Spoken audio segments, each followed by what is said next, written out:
अस्सलामुअलैकुम बच्चों। जनाब बाबू भाई सोपारी वाला गर्ल्स प्राइमरी स्कूल कक्षा 3 विषय हिंदी विषयांक वर्णमाला व्यंजन, जिसमें बच्चों पुनरावर्तन करेंगे। तो चलो बच्चों शुरू करते हैं। पुनरावर्तन। ट के नीचे रेखा खींचो, ट ने नीचे लिटी करो। देखो बच्चों यहाँ पर सूचना दी गई है, कौन सा वर्ण है? ट है। तो ट के नीचे क्या करना है? हमें रेखा खींचनी है।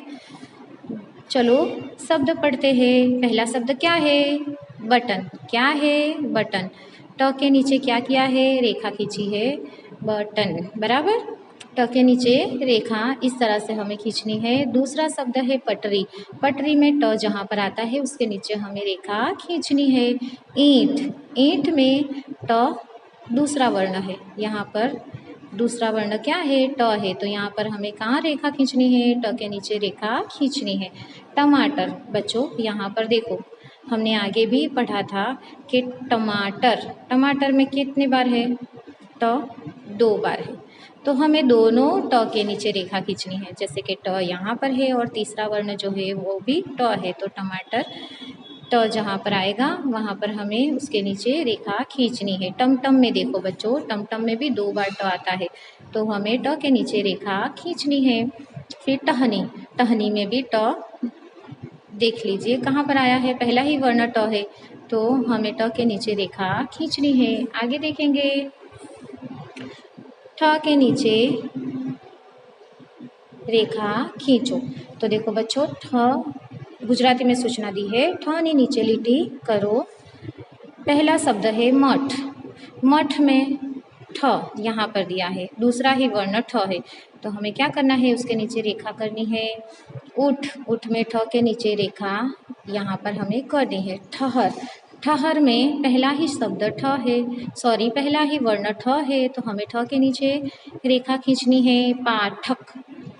देखो बच्चों, पाठक शब्द दिया है, ठ कहाँ पर है? बीच में ठ दिया हुआ है, उसके नीचे हमें क्या करना है? रेखा बनानी है। पाठशाला। पाठशाला में ठ यहाँ पर दिया है, उसके नीचे हमें रेखा बनानी है। आगे है ठग। ठ के नीचे हमें रेखा बनानी है। बच्चों समझ में आ रहा है ना? इसी तरह आपको भी अपनी नोटबुक के अंदर करना है। अब आया ड। ड के नीचे रेखा खींचो, ड ने नीचे लिटी करो। पेड़। बच्चों ड के नीचे हमें रेखा करनी है। खिड़की।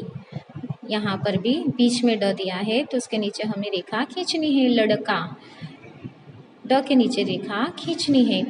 शब्द है पहाड़। कहाँ पर है? ड यहाँ पर है, तो हमें क्या करना है? ड के नीचे लिटी मतलब सॉरी रेखा खींचनी है। ठंड। जहाँ पर ड वर्ण दिखाई दे वहाँ पर हमें उस वर्ण के नीचे रेखा करनी है।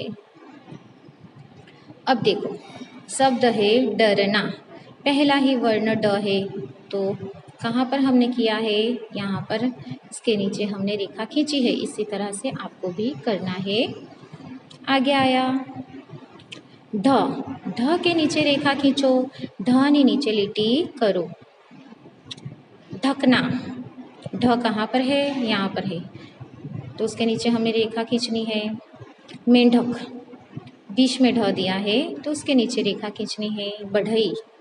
देखो बच्चों, इसी तरह आपको भी शब्द पढ़ना है और जहाँ जहाँ जिस वर्ण की सूचना दी गई है उस वर्ण के नीचे हमें रेखा खींचनी है। पढ़ना।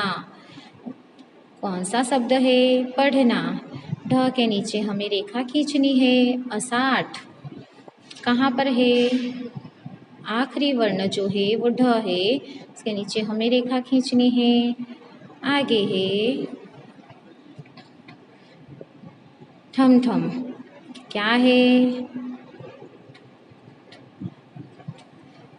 तो बच्चों जहाँ पर भी ढ दिखाई दे वहाँ पर हमें क्या करना है? रेखा खींचनी है। ढमढम में ढ के नीचे हमें रेखा खींचनी है। तो समझ में आ गया बच्चों किस तरह से करना है? त के नीचे रेखा खींचो, त ने नीचे लिटी करो। भगत। कहाँ पर है? त आखिरी वर्ण। बतख। बीच में त दिया है। शरबत। शरबत में त आखिरी में है। उसके नीचे रेखा खींची हुई है। फुर्सत तो आखिरी है, तो उसके नीचे रेखा खींची है। तरंग, उसके नीचे हमें रेखा खींचनी है। तरुवर, तो उसके नीचे हमें ट के नीचे हमें रेखा खींचनी है। समझ में आया बच्चों? इसी तरह आपको भी अपनी नोटबुक के अंदर स्वच्छ और सुंदर अक्षरों में शब्द लिखने हैं। पहले सूचना लिखनी है, फिर शब्द लिखने हैं। उसके बाद आपको जो वर्ण दिया है उस वर्ण के नीचे, सूचना में जो वर्ण दिया गया है उस वर्ण के नीचे रेखा बनानी है। सुंदर और स्वच्छ अक्षरों में आपको हिंदी की नोटबुक में ये लिखना है। आगे का जो अभ्यास है वो हम अगले क्लास में करेंगे। अल्लाह हाफिज़।